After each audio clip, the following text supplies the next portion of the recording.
Selamat pagi saudara-saudaraku, salam sehat. Saya Pendeta Dina Meyer Halatu. Pagi ini berjumpa dengan saudara-saudara dalam sapaan pagi kita, Morning Call. Pagi ini kita akan disapa oleh firman Tuhan. Namun sebelumnya mari kita bersatu di dalam doa.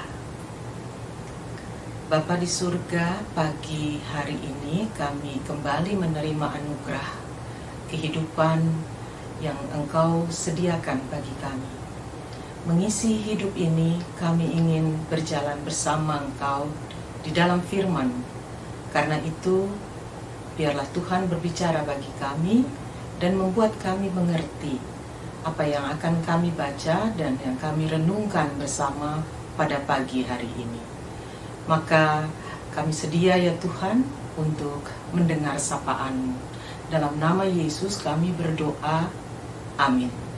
Saudara-saudara, pagi ini kita berjumpa dengan sapaan firman Tuhan yang diambil dari Filipi pada pasal yang pertama, ayat 27 hingga ayatnya yang ke-30, yang bunyinya demikian.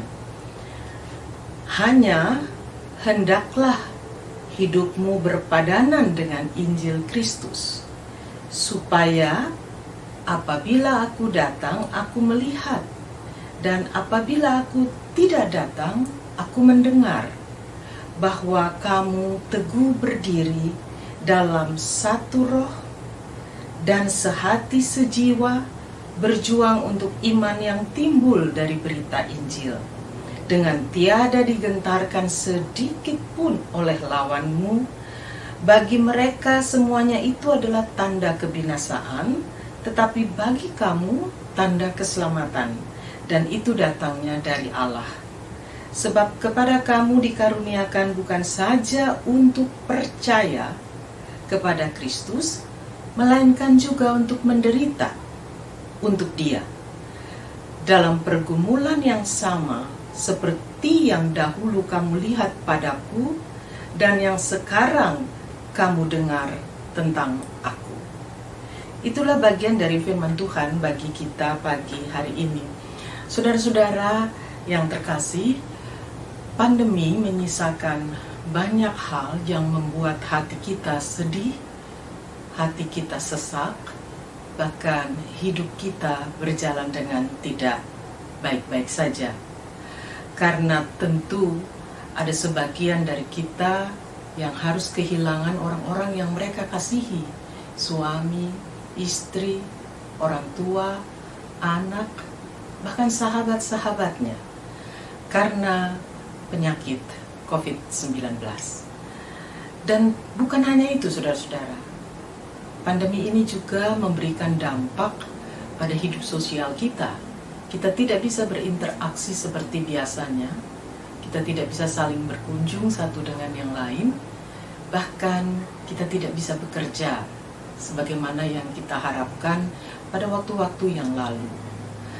Di sisi lain, kehidupan ekonomi juga tidak bisa diabaikan. Ada banyak di antara kita yang harus kehilangan pekerjaan, bahkan mereka menerima penghasilan yang mungkin sangat jauh berkurang dari apa yang biasanya mereka terima. Lalu apa yang harus kita katakan kita melihat kehidupan yang harus berjalan terus ini di dalam sapaan firman Tuhan pagi ini? Saudara-saudara, ketika Rasul Paulus berkirim surat dan memberikan nasihatnya kepada jemaat di Filipi, ia bukan sedang dalam keadaan yang baik-baik saja, karena sesungguhnya ia juga sedang berhadapan dengan keadaan yang tidak merdeka, atau dengan kata lain dia pun sedang menjalani lockdown, karena dia tidak bisa bebas pergi kemana saja. Dia terpenjara dan menghadapi tantangan yang besar berkaitan dengan pemberitaan Injil yang ia lakukan. Dan karena itu dia menempatkan apa yang menjadi pergumulannya itu juga menjadi cermin bagi jemaat di Filipi. Dalam menghadapi situasi itu ada dua pilihan bagi Rasul Paulus. Dia bisa saja mati, bagi dia itu menjadi sebuah keuntungan, Dan karena itu barangkali bagi banyak orang kalau tidak kuat lagi menghadapi tantangan, kematian adalah pilihan yang paling masuk akal barangkali untuk mereka. Atau tetap hidup dan tetap berjuang. Bagi Rasul Paulus, dia memilih untuk tetap hidup. Itu kalau kita baca pada ayat-ayat sebelumnya dari Filipi pasal 1. Bagi dia, yang paling penting adalah dia hidup karena dia tahu dia masih harus mengerjakan hal-hal yang dikehendaki Bapaknya, yaitu pemberitaan Injil, bersama-sama dengan jemaat Filipi juga. Dan sebagai warga kerajaan Allah, lalu Rasul Paulus bicara tentang hendaklah hidupmu berpadanan dengan panggilanmu itu, dengan keberadaanmu sebagai warga kerajaan Allah, sekalipun menghadapi situasi yang tidak mudah, menghadapi lawan, menghadapi tekanan dunia, menghadapi kekuatan-kekuatan yang bisa saja menghancurkan kehidupan orang-orang percaya. Dan saudara-saudara, apa yang dia katakan? Bahwa mengapa kita bisa hidup berpadanan dengan panggilan kita? Karena sebagai warga kerajaan Allah, kita dikaruniai dua hal. Yang pertama adalah percaya kepada Kristus. Dan yang kedua, untuk menderita bagi Kristus. Kalau yang pertama, barangkali semua orang akan katakan, ya saya memang orang percaya. Kalau yang beriman kepada Kristus atau percaya kepada Kristus, itu adalah identitas saya sebagai orang Kristen. Tapi kalau menerima anugerah untuk menderita, itu bukan hal yang mudah untuk diterima. Nah, kalau kepada kita dikatakan bahwa, hai saudara-saudaraku, kalau kita mengatakan bahwa kita adalah warga kerajaan Allah, sekaligus kita harus berani untuk mengatakan bahwa saya percaya kepada Kristus, tapi juga saya masuk di dalam penderitaan bersama dengan Kristus. Dan oleh karena itu, soal saya menghidupi iman saya adalah juga soal saya mau menerima perjalanan hidup yang menderita itu. Dan mengapa kita bisa mengatakan bahwa itu adalah anugerah? Untuk menjadi orang yang percaya kepada Kristus dan juga menjadi orang yang hidup di dalam Kristus, kita rela juga untuk mengatakan saya menderita bersama dengan Kristus.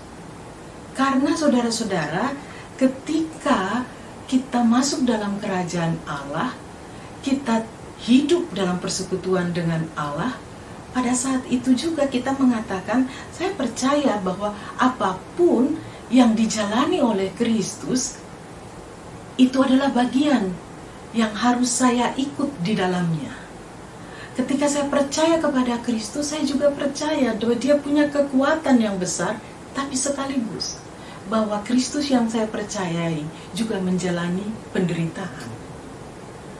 Ketika kita menerima kehadiran Kristus dan kita masuk dalam hidup bersamanya, kita bersedia untuk menderita karena kita percaya ketika Kristus masuk dalam penderitaan, Dia tetap Allah. Dan karena itu penderitaan tidak mengalahkannya. Dia tetap Tuhan yang berkuasa atas apapun juga. Dan saya memahaminya, atau kita semua menjadi memahami bahwa ketika masuk dalam penderitaan bersama Kristus, kita pun mampu mengalahkan kekuatan-kekuatan lain. Kita pun mampu mengalahkan derita itu. Kita pun mampu untuk melewatinya. Kita akan mampu bersama dengan Kristus menghadapi semua itu. Karena ketika saya berjalan dengan Kristus, maka kekuatan Kristus yang akan menuntun saya. Kuasa Kristus yang akan membangkitkan saya. Kuasa Kristus yang mencelikkan mata saya, yang menopang kaki saya untuk berdiri, yang membuat hati saya menjadi tidak sesak lagi, yang membuka pikiran-pikiran saya untuk melihat hal-hal yang baru, hal-hal yang lebih baik di tengah-tengah penderitaan itu. Dan karena itu saudara-saudara, orang-orang yang menerima anugerah di dalam Kristus, sekalipun dia terdampak oleh segala sesuatu akibat pandemi virus COVID-19 atau oleh persoalan-persoalan lainnya dalam hidup yang membuat jalan begitu berat, hidup menjadi begitu susah. Bagi mereka ada 3 hal yang ingin dikatakan. Yang pertama, orang-orang yang percaya kepada Kristus dan hidup bersama dengan Kristus, dia berani untuk berharap. Saudara dan saya berani untuk berharap di tengah-tengah hidup yang sangat berat. Kita berani berharap sekalipun kita belum tahu apa yang terjadi esok. Yang kedua, kita berani berjuang. Karena ada kekuatan ilahi yang bersama dengan kita akan mampu berjalan terus. Dan karena itu tidak kita dikalahkan oleh sakit, kita tidak dikalahkan oleh kesusahan, kita tidak dikalahkan oleh kesulitan yang datang. Yang ketiga, saudara-saudara, kita berani untuk bersyukur. Sekalipun kita harus menghadapi masa-masa yang suram, masa yang gelap, tapi di sana selalu ada nyanyian syukur. Karena ada topangan yang besar dari Allah. Saudara-saudara yang terkasih, C.S. Lewis mengatakan, kesusahan orang-orang yang biasa saja pada gilirannya akan membentuk jalan hidup yang luar biasa. Tuhan Yesus memberkati saudara. Amin. Saudara-saudara, mari kita bersatu di dalam doa. Bapa, terima kasih untuk sapaan-Mu melalui firman pada pagi hari ini. Kami bersyukur bahwa Engkau memberi kami kekuatan. Kami mohon Bapa, topang kami, buatlah kami mengerti akan kehendak-Mu untuk kami mengerjakan apa yang menjadi tanggung jawab kami sebagai orang percaya, dan kami sedia untuk bersama dengan siapapun berjuang. Karena kami percaya ketika kami berjuang bersama dengan sesama kami, bersama dengan Kristus, di dalamnya kami berjuang dalam pengharapan. Maka biarlah ya Tuhan kehendak-Mu yang jadi dalam hidup kami, dan pakailah kami untuk pekerjaan-Mu di tengah dunia ini. Dalam nama Yesus kami berdoa. Amin. Saudara, sampai jumpa. Salam sehat. Tetap jaga protokol kesehatan. Memakai masker, mencuci tangan dengan sabun, menjauhi keramaian. Tuhan memberkati saudara.